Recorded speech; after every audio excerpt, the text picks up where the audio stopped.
발표 시작하겠습니다. 제목은 MLCC F12J 요소고 목말라도 삼성전기만 원하게 될 거 알자 하고요. 삼성전기 발표 시작하겠습니다.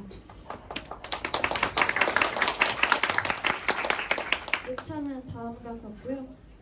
삼성전기 기본 기업 정보는 다음과 같습니다.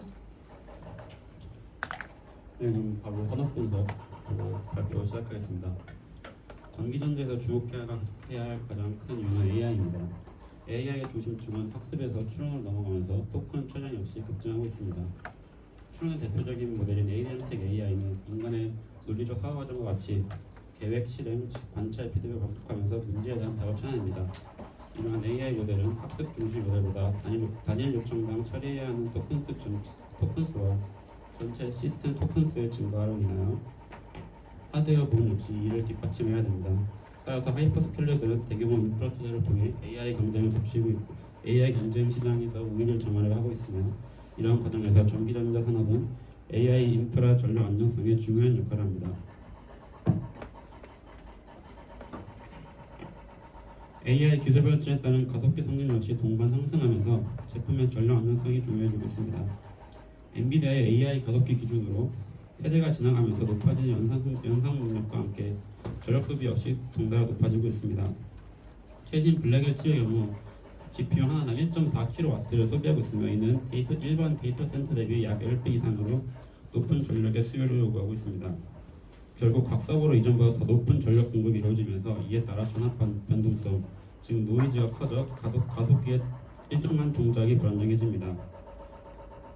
따라서 메인 칩이 실장되는 기판은 고온, 고전압의 환경에서 힘 현상이 최소화되는 내구도가 필요하고 기판 내부 노이즈를 제거하고 일정한 전압을 유지하는 커피시터의 중요성이 높아지고 있습니다.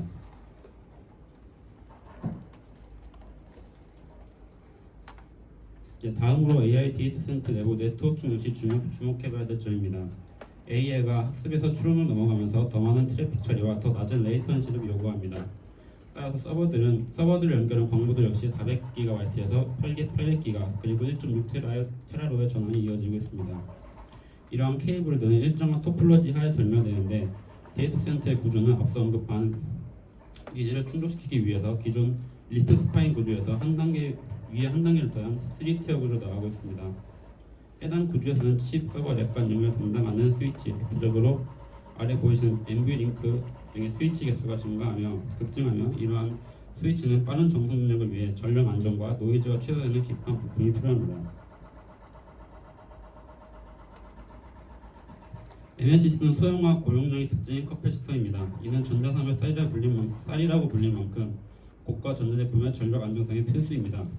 특히 AI용 MLCC는 기술 난이도가 높아서 이것이 진입장벽으로 이어져 가격이 비싸고 해당 제품을 납품하는 공급사는 동사를 포함한 극소수밖에 되지 않습니다.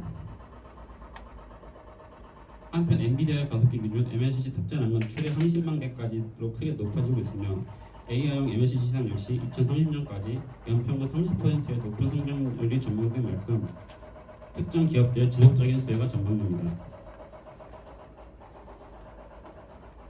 또한 앞서 언급한 고성능 기판은 F12G의 수요로 이어집니다. 기판에 실증하는 반도체 수 증가와 대면적화에 따라서 기판은 점점 고다층화와 회수 미세화가 중요해지고 있습니다.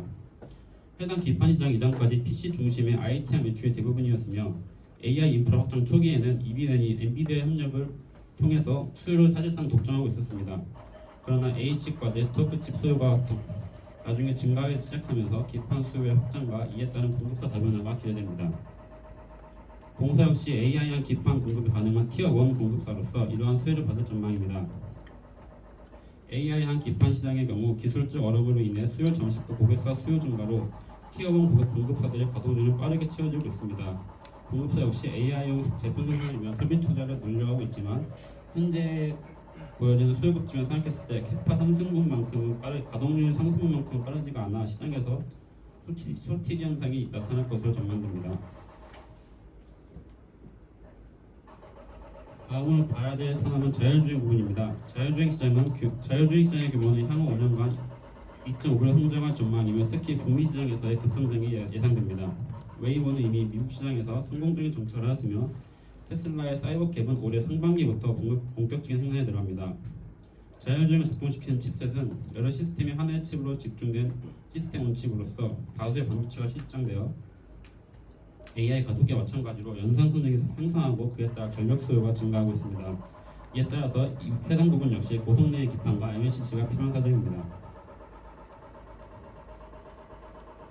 다음은 투자 포인트입니다. MLCC 시장에서 AI한 수요는 제조 기술을 갖춘 동사와 무라타를 중심으로 돌아갈 전망입니다. 실제로 동사와 무라타는 현재 해당 분야에서 90% 이상의 매우 높은 가동률을 유지하고 있고 무라타의 가업 인상을 언급하고 있음을 보았을 때 향후 추가적인 ASP 상승도 기대할 수 있겠습니다. 또한 장기 계약의 움직임을 보이면서 동사의 중장기 실적 가능성도 높아지고 있습니다. 전장 부문에서도 동사는 2020년 약 4%에 미치지 못했던 점유율이 25년 작년까지 20%까지 꾸준히 점유율을 상승시켰으며 전체적인 MLCC 매출 비중은 레거시향 중심에서 올해 전장 산업향 AI 매출이 절반 넘을 것으로 전망됩니다. 따라서 전장 산업용 내 거부가 대폭으로 됐으면 동사의 평균 판매 가격을 상승시켜 영업 레버리지를 극대화할 전망입니다. 또한 과거 호실적과 차별점은 과거에는 PC, 스마트폰의 아이템 매출이 이끄는 것이었다면 이번 상승기에는 AI 가속기 안에서도 GPU뿐만 아니라 ASIC 네트워크 칩까지 이어지고 또한 전장형 공급도 다소 많은 부분을 차지하고 있기 때문에 이익의 질적 성장이 기대할 수 있겠습니다.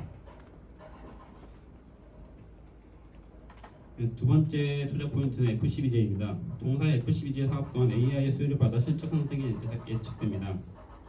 동사는 24년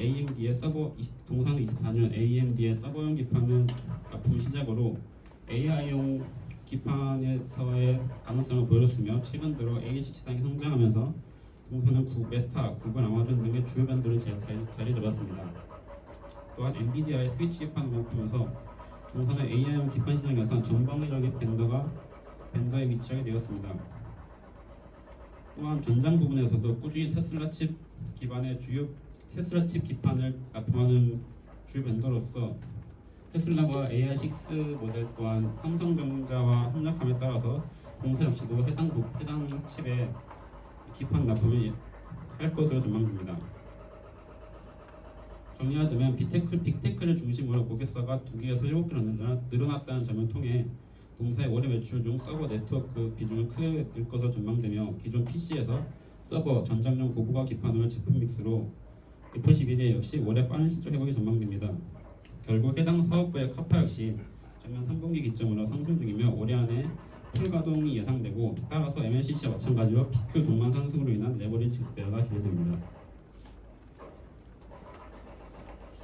다음은 이제 밸류에이션이고 먼저 매출 추정에 대해서 발표하겠습니다. 매출 추정 같은 경우에는 동사의 사업 부문별로 나눠서 컴포넌트 패키지, 광학통신 솔루션을 진행했습니다. 앞서 발표했던 투자 포인트에 해당하는 컴포넌트의 MLCC와 패키지 솔루션의 FCBGA를 집중적으로 하여 추정을 진행하였으며 이제 투자 포인트에 해당하지 않는 광학통신 솔루션에 대해서는 상진형 이동 평균을 통해서 추정을 해 주었습니다. 이제 컴포넌트 내에서도 이제 산업과 전장용을 위주로 그다음에 패키지 솔루션 중에서도 BGA랑 FCBGA가 있는데 그 중에서도 FCBGA 내에서도 이제 서버와 네트워크 전장용을 위주로 진행을 하였습니다. 이제 먼저 컴포넌트 매출 추정입니다. 컴포넌트는 이제 Q가 IT에서 자동차와 산업으로 이동하고 있고 P가 상승할 가능성이 매우 높아서 PQ 논리를 통해서 이제 매출을 추정해 주었습니다. Q 같은 경우에는 이제 가동률과 생산 능력을 통해서 생산 실적을 추정을 했고 지금 현재 거의 100% 이미 100%에 가까운 가동률을 보이고 있고 높은 수요가 보이기 때문에 100% 가동률을 가정하여서 Q를 추정해 주었습니다. 그리고 이제 Q에서 이제 자동차와 산업의 각각 성장률을 반영을 했고 이제 그 외 모든 MLCC는 모두 IT용이라고 가정하고 추정을 진행해 주었습니다. P는 이제 매출 비중과 동사가 공시한 블렌디드 ASP를 통해서 역산을 했고 IT용 ASP의 산업용은 3배, 전장용은 4배라는 점을 가정하여서 추정을 진행해 주었습니다.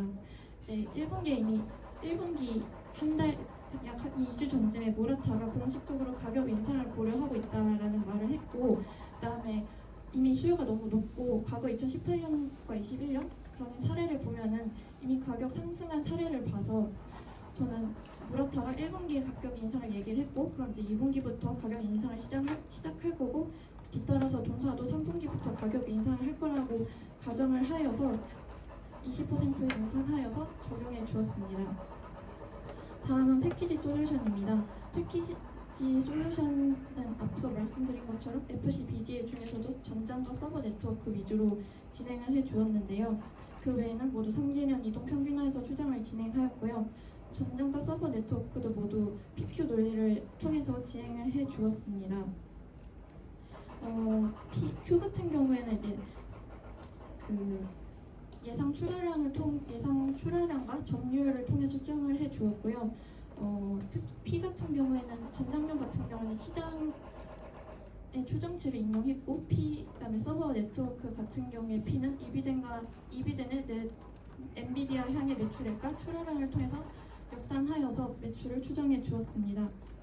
다음은 이제 비용 추정입니다. 제가 이제 감가상각비랑 인건비, 원재료는 모두 따로 추정을 해 주었고, 그 외에는 모두 매출에 연동해서 추정하였습니다. 인건비 같은 경우에 이제 3개년 직원 상승률과 최저 시급 증가를 통해서 추정해 주었고요.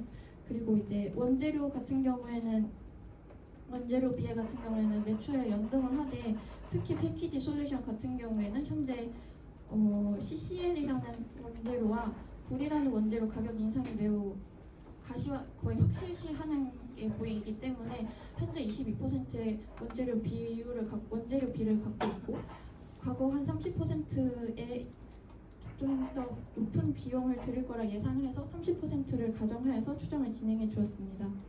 이제 법인세 비용 같은 경우에는 과거 호황기였던 2018년과 21년의 평균치를 사용해서 추정해 주었습니다. 이를 모두 반영한 손익계산서는 다음과 같고요. 제가 삼성전기 밸류에이션은 소프트와 에비타를 통해서 진행하였습니다. 제가 소프트와 에비타를 사용한 이유는 먼저 사업 부문별로 기대하는 점이 다르기 때문에 소프트를 사용하였고, 동사의 주력 사업인 MLCC와 FCBGA 모두 설비 집약 산업으로 이제 감가산업비로 이제 기업의 가치를 왜곡시킬 가능성이 있다 생각하여서 에비타를 사용하였습니다.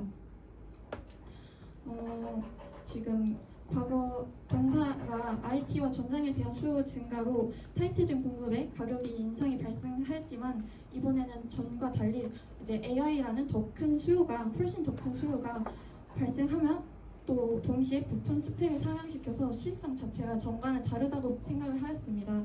그래서 이제 AI 수요가 단순한 사이클의 반동이 아니라 고사양 부품에 대한 요구를 키우고 수익성의 중심축을 바꾸고 있어서, 과거 피어 친구들의 에비타를 인용하는 것보다는 현재 피어 그룹들의 멀티플을 적용하는 것이 적절하다고 판단을 하였습니다. 이제 이를 기반으로 하여서 컴포넌트의 피어 그룹은 AI 경쟁사의 무라타를, 그리고 이제 패키지 솔루션 같은 경우에는 FCBGA 중심이면서 글로벌 빅테크 기업들에게 납품하는 피어인 이비덴과 유니마이크론을, 그리고 광학 솔루션 같은 경우에는 국내 유사 기업인 LG이노텍을 선정하였습니다. 상기 논의를 종합해서 목표 주가 61만 원에 상승 여력 68%로 바이를 제시합니다. 감사합니다. 질문 있으실까요?